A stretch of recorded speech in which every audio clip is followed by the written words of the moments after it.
ஷேய் தமிழ்நாட்டில் எம்எல்ஏ இருக்கிறவனு பூரா எம்எல்ஏ இருப்பான். அதுக்குள்ளே தான் மந்திரி முதலமைச்சர் எல்லாம் வரான்ல, இந்த கணக்குலேயும் உள்ளே வந்துடுவான் எல்லாவனும். எம்எல்ஏ காலை பூரா கட்டிட்டார். தாய் இந்தியா நாடு முழுவதும் எம்எல்ஏ பூரா காலை கட்டிட்டார்.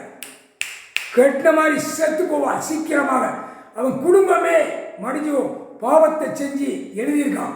அதனால் முடிச்சிட்டார். கால் சத்தியம் கணக்கு எழுதிட்டார். ஜட்ஜியாக உட்காந்து முடிச்சிட்டார். நீதி அரசர் கணக்கு இட்டார். முக்கால் சத்தியம் காலை கட்டிட்டார். காலை கட்டினா என்ன நடக்கும்னு பார். அவன் 4 வீலர் 2 வீலர் அனைத்து எதிரியாக சொல்லி முடிஞ்சு போவான். அதான் கால் கட்டு மந்திரம், 10 விரலை கட்டுற மந்திரம். ஐயா கடவுளே கட்டிட்டார். சிவன் ஈஸ்வரன் பரமசிவன் இங்கே டெல்லி டு தமிழ்நாடு கைலாசத்திலிருந்தே கட்டி போயிட்டார். கட்டிட்டார். கைலாசத்தில் கட்டணும்னா இந்த பாய் பேயிலிருந்து கட்டணும். மோசமான பெயர் புரியுதா? அப்போ கன்னியாகுமரி கட்டிட்டார். சென்னை மெட்ராஸை கட்டிட்டார். மந்திரி பூரா இப்போ நடுச்சண்டில் மண்டை கொடையும் முதலமைச்சருக்கு கொடையும் கீழே பாதத்தை கட்டிட்டார். இனிமே எரிச்சலே போவோம். எரியும் தக தக தக தக தகன்னு எரிஞ்சு மடிஞ்சு சாவ விட்டுவார்.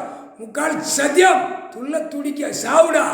உயிர் பலியை அடித்து தின்னுட்டு உயிர் பலியை அடிக்க சொல்லிட்டு ஓட்டு முத்திரை வாங்கி கொடியை தூக்கி பாழாக்கி பூமியை பாழாக்கின பாய் பேளான்னு முக்கால் சத்தியம்.